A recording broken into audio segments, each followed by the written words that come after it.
Come on now, man. Tap in the Bspotpodcast, the channel, TikTok, and Instagram. Let's go.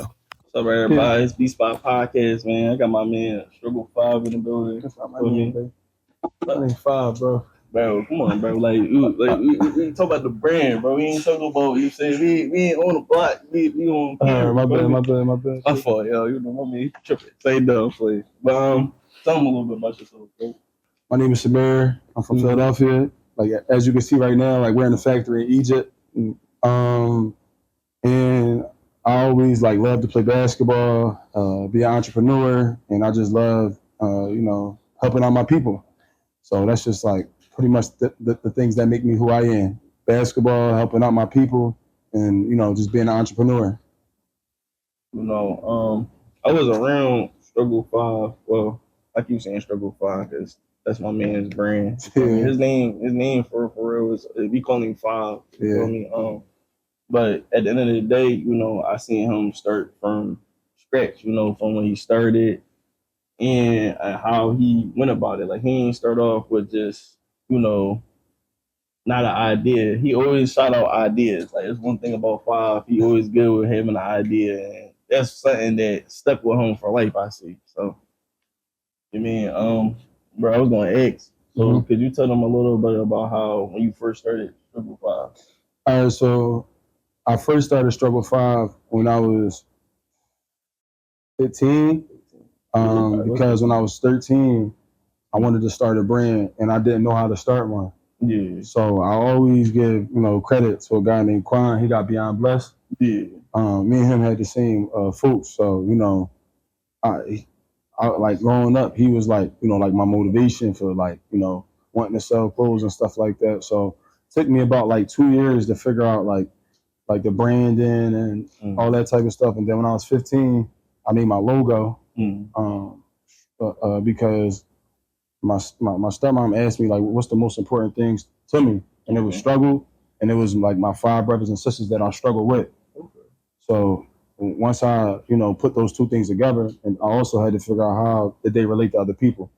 So struggle relates to everyone because no matter where you are, you always struggle.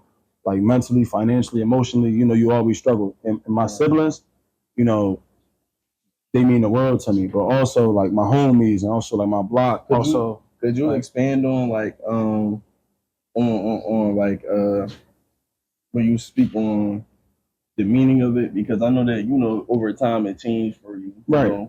It did. So it's like I know when it first started, you was saying like Struggle 5. I remember when you first was doing it, he was like, I didn't even know like Struggle 5. You came with the meaning after a while. So like, could you explain more on like what the meaning is to you?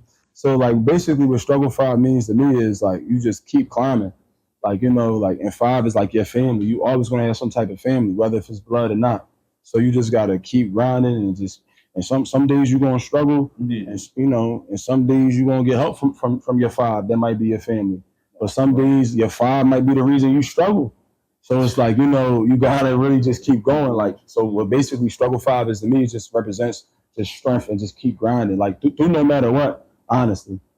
Man, he got me over here right now. Drip down the Struggle 5. I can't put it with my man. He got me with a hat on, the shirt, you feel me? Yeah. He got his head on. I ain't gonna lie, bro. I gotta get the burgers done. Yeah. He got flies on. Yeah, no, it's live and direct. We in the factory. We safe for fake. We got him Cotman in the boulevard. We not in Philly. He got me outside of Philly in Egypt. You feel me? Like outside. So it's a whole different ballgame, man. Y'all can see, bro, elevated to not just selling clothes and shipping them. He actually got a whole factory to make it. You feel me? So where we make people's clothes, So we're 4 brands by the brands. That's our niche. So how do you feel? Like, how do you feel about not being? Well, I'm gonna let you explain it. So how do you could you break down the steps on you starting off with your brand in Philly and then moving on to growing? I mean, like I started off in Philly just like how everybody else started out. I started out, took my shirts to the place I played basketball with. I called you. I called Rod. I called all my homies that was close to me that I grew up with to push it. And one thing about a business, you always start with the people around you. and then you keep it going from there. Okay. It's like you selling food. You sell a platter to one person, that person's going to tell his friend, and so on and so forth. Yeah. And as long as you do good business and you sell the right product, it's always going to grow. Yeah. So you got to have that natural confidence. So like I started off there as the base, and then I was never really consistent because past a certain point in my life I stopped struggling. So I started like living a certain type of way. So like I pushed the brand because that's what I like to do, but I didn't push it because that's what I had to do. So it's like the one thing I learned about growing and pushing things is that you're not supposed to stop.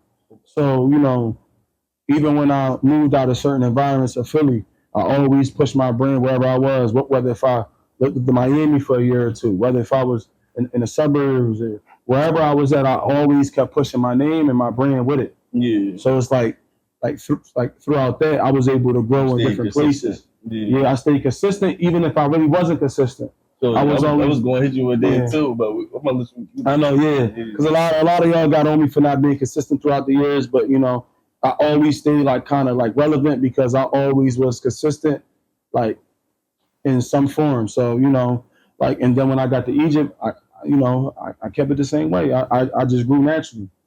That's it. That's different. You feel me, bro? I ain't gonna lie. Like a lot of people don't get that opportunity to like. When they start stuff, they don't really finish it. You know what I'm saying? And not even just me knowing Five is just like I know that he always has a plan, and he has an obstacle, and he don't stop. You know what I'm saying? So to hear it, you feel me? It's like damn, like you really trying to change something, you really trying to make an impact. Yeah. And I was gonna ask, like even before how did you feel going through the obstacles of where you going through with your clothing brand and being in Philly and trying to make it grow? I mean, it was hard because it's like I started selling clothes in 2015, so it was looked at as like gay. It was looked at as like not masculine. Yeah. It was looked at like you was weird. Like like a lot of people I grew up with, they all like they do certain stuff that's appeasing to, let's say, the eye of certain people. So you try to fall into the same category of want to be a dope boy, basketball player, rapper, or some type of criminal that people like. So it was hard because it used to mess with my self-esteem because like people used to try to call me a designer and stuff like that. They try to be funny and stuff. So that used to mess with me a little bit, and that was another reason why I really ain't pushed my clothes like that at first. Because it was like it kind of like mess with your confidence. Yeah, because like I'm around all these people, and people that know me know I'm around all these certain type of people. I can't be really doing this. I gotta uphold a certain image. So it was like I was worrying about everybody's image, and then now look, 5-10 years later, everybody want to do it. So it's like sometimes like you can't even worry about what like what's cool in society because like trends they come and they go. Literally. So somebody could be looking at a trend like, oh, that's corny, that's weird, that's this, and then they could be the same person about to do it in the next 3 to 4 years. You know how many old heads I know that didn't have Instagram, TikTok, and stuff, and now that's all you see. All the old heads is on TikTok and Instagram all day. So like that was very hard for me. Like ordering clothes from people in Pakistan and losing $2,000-$3,000. And then, how did you even get connected with people in Pakistan? Like, so there's a guy in Philly who's one of my close friends, Abdullah. He has a brand called Manolo. Okay. And it's very big all over Philly. Okay. And he has all the artists. And shout out to Nolo. That's my boy. So actually, like, I always been Five, and Five has always been family oriented. So I've always gotten the connects for stuff that I needed. So if I wanted to make something, it always fell on my lap because I always helped people when it was my turn to help them. Exactly. So whenever I wanted to do something new or expand into a certain business or whatever, I always got the opportunity because when it was my turn to help, I helped. So Nolo put me on the people with Pakistan, because he was learning them too. So but I knew the risk. He ain't do nothing wrong and none of that. And it just was business. It was manufacturing. I spent $1,000 on sweatsuits. All the sizes was wrong. I spent $400 on coats. The sleeves didn't fit. I had to get a coat to my sister Hanifa. Like, yeah, she still got it to this day. Shout out Sunshine. So it's like, it's taking those losses. I dropped graphic tees in 2020. The guy in New York kept my shirts because he was middleman in the deal, and I didn't want to give him an extra $200-$300, but I just wanted him to ship my order. So it's these type of obstacles that make you not want to do it, and that make you want to just like I'm trying to go do something else. I don't even want to sell clothes. I don't even want to do nothing because the process to get the product that I wanted as my brand evolved got harder because I didn't want the basic tee and print no more. I wanted a certain cut. I wanted a certain material. So it was like to get that, it was like hard for me.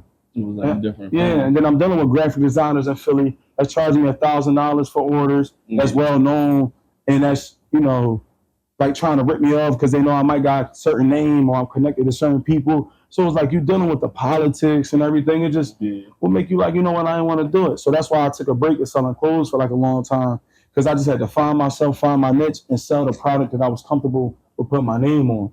Yeah, I get what you're saying. And that means a lot, that means that you wasn't just half thinking it. Like, you feel me? You were trying to go full throttle and you wasn't even trying to, like, short yourself. Because a lot of people, they short themselves. Like, they probably when they go through, business with certain people, especially people that's not even in the country or in the state, you feel me? It get kind of weird because they try to, like, finagle you in some type of way. But when you go through that, they hinder you because it's like, all right, I don't even know if you don't really want to keep going with it. I don't really want to keep pushing it. But you kept going, you feel me? You even though they didn't go right, the sleeves and all that, you still try to push through it. So like I respect that, you feel me? I respect that a lot, bro. Yeah, of course. Could you expand on like, the process of just like going through like family life and trying to like build, like I know that you was trying to like build not just with yourself, but like through your friends and family. Oh no, yeah, like that's one thing that I always learned from having friends like Breon and Ramir and Kamari, Stones, and some of everybody is that we always stuck together and we always built it one thing. So because I didn't get so-called good at basketball until I got older. So anybody that disagrees, you could check rock. But whatever the case may be is, so like when I was at the park with y'all, when it was time to help Rod get him to the next level, we all helped. When it was time to help this person get to the next level, we all helped. So the one thing I always like learned was to help. So it's like when I got older, that's what I wanted to do. So when I was 21, when I was 20, Stones, shout out Sony Digital, what's up, boy? He wanted to take pics. He wanted to take pics. Sim was already taking pics. So in my mind, I've always got we could put this together, and make it bigger. So I'm thinking like, I got the locations, we got the cars, we got everything. Let's just keep it elevated. Let's just, take what we got elevated. So, me and Stoney, we started something called the Digital Family, where we wanted to have a hand in sports, music, and fashion. So, because we feel like they all intertwine together. In some type of way. So like one lane follows the other lane. It ain't like popcorn and goats. It's like, you feel me? It's like sports. All the rappers want to be, athletes. All the athletes want to be rappers. And all the athletes, they want to be designers. Everything go hand in hand. That's why we got John Moran out here. Exactly. So it's like, but you also got the Kyle Kuzmas of the world. You also got like the LaMelo Balls, the LiAngelo Balls that got that rapper type of image and lifestyle, but it's connected to fashion. Everybody got to get dressed and they all want pictures. Everybody need nice pictures.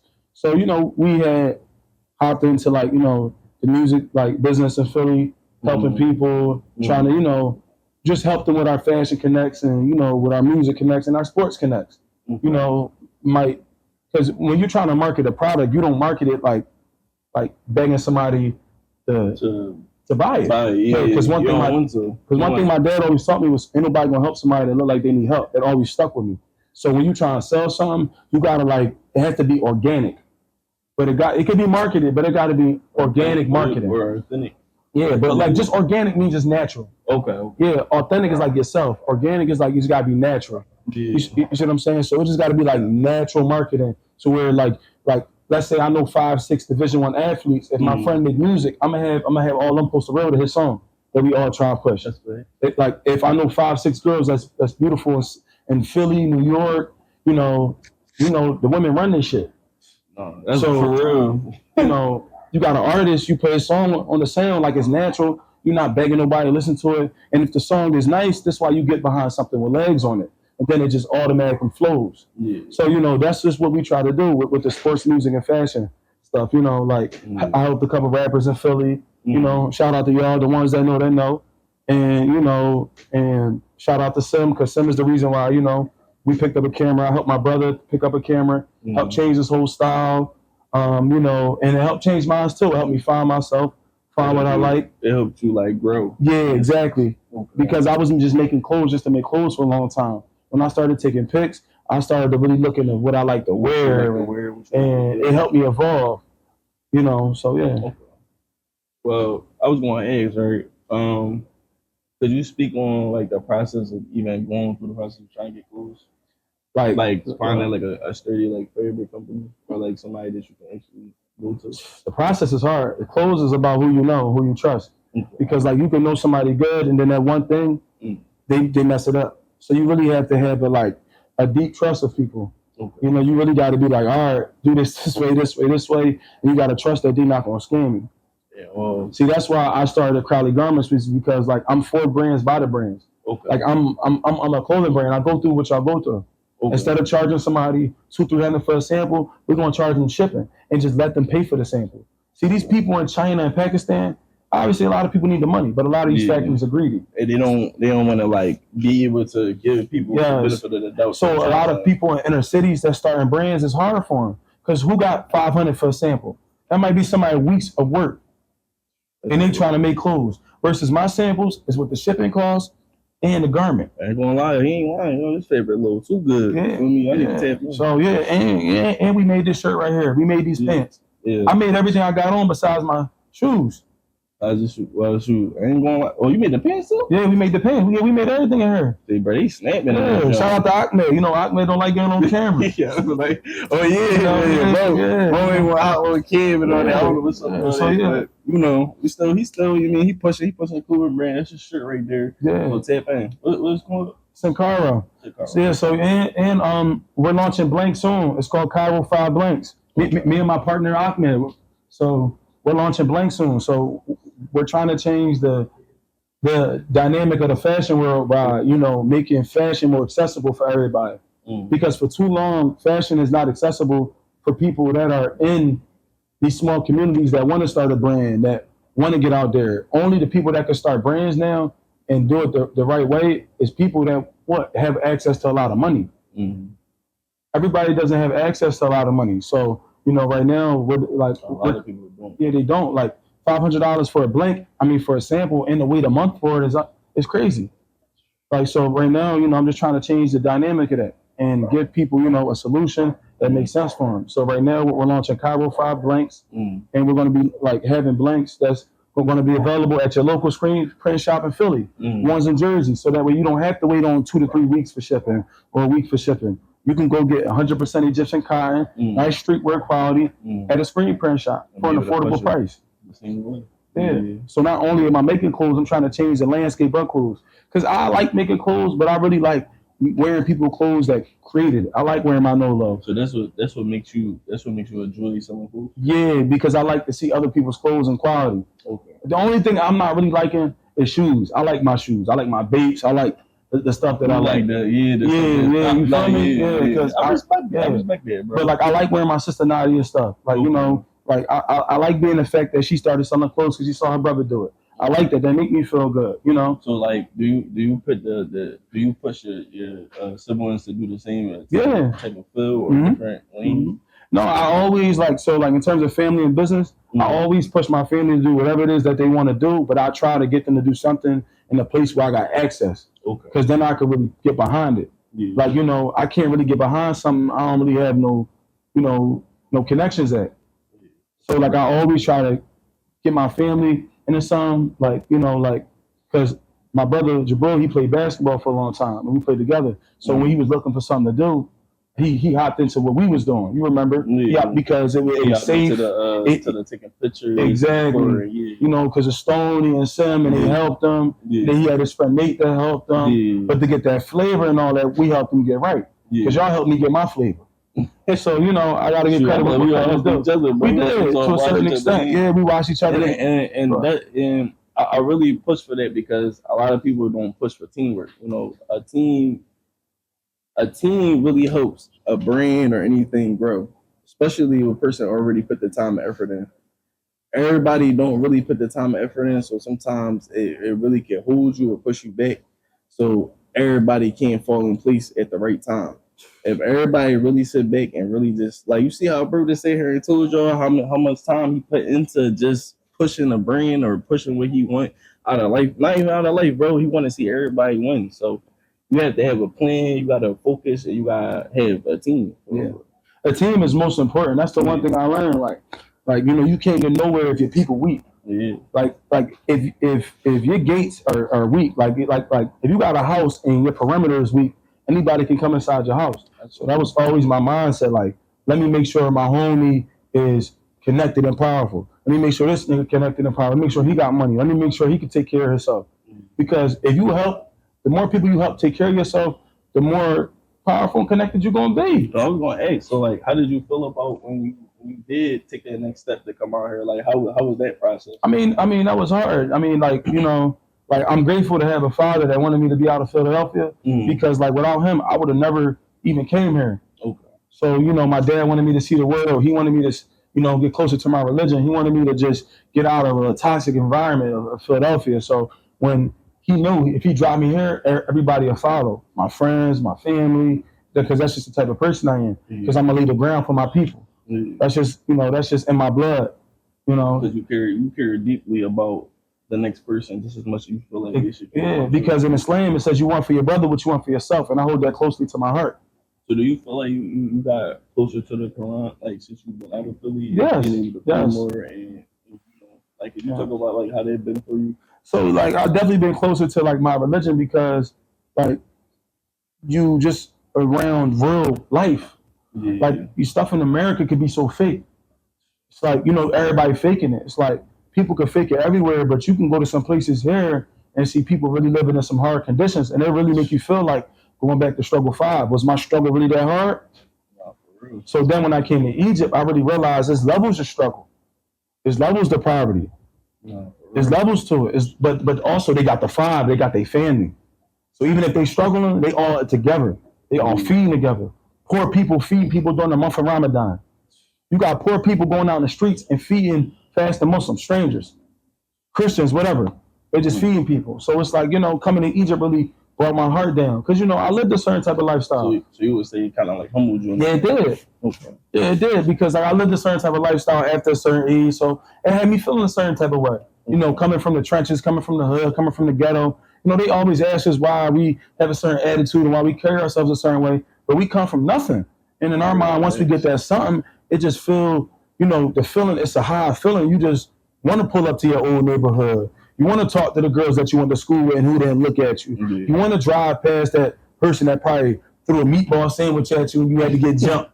You had to kind of like defend yourself. So it's like I felt like I was running through I was running into a brick wall as I got into my early 20s in Philly. So I feel like my dad sent me overseas at the perfect time. So that's why I'm forever grateful for him. So did you go through any hardships while being in Egypt? Yeah. I came here, I ain't know nobody. Like the road to get into this factory today for us to be doing business out of here was tremendous. I went to factory after factory after factory. Okay. Like, yo, look, you do right. I'm telling factories, you do right by me. I got a lot of people for you. Everybody, okay. Nobody really hearing me until I found the right person. I never stopped trying. I never stopped being me. I never stopped being honest. I wasn't shady. So, I kept trying to do the right thing. So that's why, Allah, like God put the right things in front of me, and He aligned me with the right people. It took me time, but it happened. And then I got the right situation. And then kind of like push you to the next level. Yeah, it did. Yeah, you did. Like, I'm making, like right now, we got brands that we making in Saudi. It might not be a lot, but we got legs. We got a little bit of movement. We got Saudi, Kuwait. You definitely been, you kind of rebranded the page for yes. And you promoted certain things that was like very like stand out. Like, with the I think the first video you did, the little snippet you did, and the girl, I think it was a girl on there, right? Yeah, Rancy. Shout out to Rancy. Yeah, she was wearing a shirt, and I think that they interviewed her or something. Yeah, no, we did a skit with my homie Del Shaffy. He an influencer here. Okay. And that video right now is at almost 500,000 on Instagram. Okay. Total platforms is almost at 1 million. Oh, snap. Yeah. That's good. Yeah, I think on TikTok is at like probably 200,000. YouTube, I think is at like 100,000. It's probably at like 800,000 total views. And that's the first skit we did. like just like relaunching the brand. I mean, so do you have any? So all your other bands or all your those people that you just met, like the models and all them? Yeah, that's like my community of people. Like like a lot of my stuff is homegrown. I don't really like do like the forced stuff. So if you see somebody modeling my clothes, we got a relationship. Like like I give my models the shirts. These are investments. I don't buy shirts and take them. Like like even if we don't have nothing, because running the business is hard, we still share. Yeah, because and that's a good thing though. That's a good thing to have. Yeah. You see how you came to Egypt and you actually built a team and you was being yourself. You came, you planted your feet somewhere, you kept trying and then you met and networked, and then you met a couple people that actually, had the same interests as you. That's crazy, bro. I ain't gonna lie, bro. Like, even this being real, bro had me out here for like, I don't even know how long I've been. You been here 3 days? 3 days, bro. I've been doing all this stuff, bro. I ain't gonna lie. Barely even got any sleep. The sleeping schedule is all jacked up. Like, I'm welcome to 5 life. I thought bro was a kid when he be saying he be jacked. Like, no, I really be tired, bro. I really be over here. I be like, yo, I be trying to do all this stuff, but then I be tired at the same time. But I'm still kicking it though. Me and bro be out here. Yeah, we still got more stuff to do. You feel me? Did you have anything that you feel as though you wanted to push or promote? I mean, the only thing that we doing right now is we got Cairo 5 Blanks coming soon. Okay. That's coming real soon. That's like our baby right there. That's gonna really change the streetwear game. Like like China, Pakistan. Like I'm sorry, like like we really trying to change the streetwear game. And if China and Pakistan y'all want to collab and do some good business, I'm open to good business. But I'm only open to good business. I'm not taking nobody money if it ain't good business. That's all we pushing. We pushing good business. We want y'all to sell these products. We want y'all to put these clothes on. Like a few brands that like I really love. I want to talk about them. I love Manolo, Wasted Potential. Like Sincaro. Any collaborations you looking at? Right now we supposed to be collabing with a guy that got a brand in Nigeria that's coming soon. Like no, I'm working on some international collabs. Like all my collabs right now international. I'm not doing nothing. And nothing what Corey said. This shit, we going global. You can't really say it with your pie. No, you can curse, bro. No, my grandma gonna watch this. I don't curse. My W, I don't. If Granny see this show, I ain't gonna watch it from top to bottom. I don't curse. So I don't need anyone in me either. Then my grandma doing the brand soon. I'm doing her brand. Yeah. Like it's talk about it. No. I can't tell her finish. She will kill me. All right. We go slow, Granny. No, so I don't want to forget nobody, but me and Stoney, we got Digital Family coming soon. Yes. So with the Digital Family, like what sparked that? Like you said, I know that you said it was because of the sports and the rap. Like, what more? Could you go more in depth on how like what really made that? I mean, even come? Like I grew up looking up to like how everybody else is in the communities, looking up to the rappers, the ball players, and that's how it is. Like unfortunately, so. Like, but sports music and fashion, it holds so much weight in our culture. Oh yeah, I wanna. Oh yeah, tell them the story how when you first did your first. Oh my god. Yeah, I was coming with it. It's about the fashion show. Yeah, that's probably the first girl I went to. Bro, hate me crazy. It was funny, but like. It was different though, because I never seen like nobody in our age bracket was doing it. Though. Yeah. No. We ain't got to talk about how I was one of the youngest niggas in the city doing it. Yeah, we ain't got to talk about that. We can let that marinate. We can let the people say what they say and have their opinions. Long live Sir Queso. Because he kind of helped me a few years ago. Like because he kind of seen that I had a little bit of motion when I was younger because like I was selling a lot because I just was selling to my friends, my mom friends, my dad friends. Like I was selling to my married friends and the whole South Philly. Like I was selling to everybody. So even though I didn't have the most aesthetically pleasing brand, I was just selling to a lot of people. And then I tapped into the fashion show market at an early age. Okay. Yeah, which was weird for me because like it just was like the different lane. It was a different league. It was a time though, bro. I feel like already in time you was happy to do it like that. Yeah, what do you feel like you still got the same love for the fashion as you did? No, yeah. Or did it grow? No, it grew. Okay. It grew to me wanting to see other people like make great clothes and I want to wear them. Because growing up, like you remember, I grew up, I couldn't, like, I had to wear my mirror clothes. That really built me. That built character. Like, I had to get hand-me-downs and all that. So now I enjoy wearing clothes that others make and that I make. So it's like, it just fills a void for myself. So like, this just, I'm just void filling. Like, so I'm just, I'm just grinding right now. But it meant the world to me when my sister Nadia wanted to start a brand, and then she had a sewing machine, and then I was able to help her because when I was younger, trying to start a clothing brand, nobody helped me. So now I'm always trying to help somebody because I remember that same person. Okay. It's like you looking at yourself for a mirror. Yeah, always. I always look at that same person. And now manufacturing, every client, whether if it's for a business or a charity, even if it's for whatever, I always look at myself like this person needs help and he needs honesty and he needs transparency. That's all they be like. That's what it. People really asking for. Like a lot of people don't have that extra push, and a lot of people. They're like, like even with Five, like Five, he opened up doors for like we all open up doors for each other. But like Five, he definitely is a supportive friend. You feel me? Like definitely one of the best friends I got. You feel me? He definitely supportive, hope. You feel me? Even if he don't even know how to hope, you'll still try to. You feel me, bro?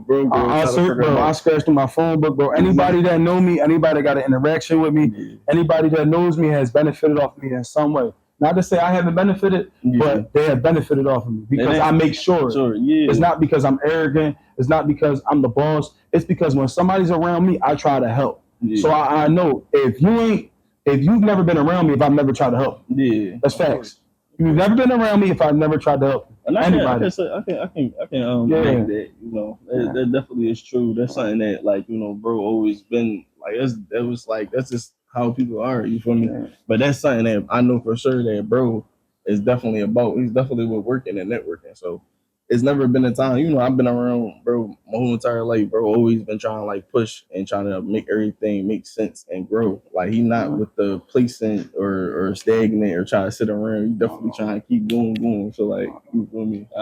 I respect you for that, bro. I like and for you even had me come out here, man. Come out here, but we over VA right. We in the factory. We in the factory, but I'm saying like in the area. We're in our factory. This place where you make our clothes. You feel me? Bringing the people right here. Like different fabrics that's sitting around. I'm gonna come out with a vlog too for y'all too. But I wanted to definitely sit down with bro and talk about this, and we gonna chop it up. On some more clothes too. No, real soon. Got any like last words you want to say before? No, I mean, I just want to tell whoever might hear this, if you young, you old, whatever you is, and you trying to make a way, just don't give up. You just gotta, even in them days when you think you're gonna give up, just keep it going. Cause like I never thought that I would even have the potential to be the person that I'm gonna be 2 years from now, 3 years from now. But I never gave up and I never stopped being myself. So that's how I've been able to have a range. I got a network all over this world. It might not be as polished as some others, but I'm just getting started. So like I can honestly say, and I got people that like got love for me all over this world. So I just want to say like just never stop being yourself. Embrace it, embrace your struggles. And that's it. Like I ain't really got nothing too much to say. Like, we on Bspotpodcast, man. Go follow, tap me on my man brand pages. Some of your pages too, but I don't want to. Y'all better follow them too, cause I know how y'all be getting. Y'all be already looking at this drum, looking at little snippets. And be like, they be saying that's fine. I'm definitely gonna. It's a part of the market. It's a part of the business. You gotta keep pushing. But I got Struggle 5 and Crowley Garments and Cowboy 5 Blanks. Go straight. Go tap into that drum, man. And like, comment, subscribe, and stop playing. Y'all be over here on some weird stuff, like you feel me, bro? Hey. Tap in on my boy page too, man. Don't play with it, bro. He out here really doing big things. You got a shot out here, man. Tap in. Be out.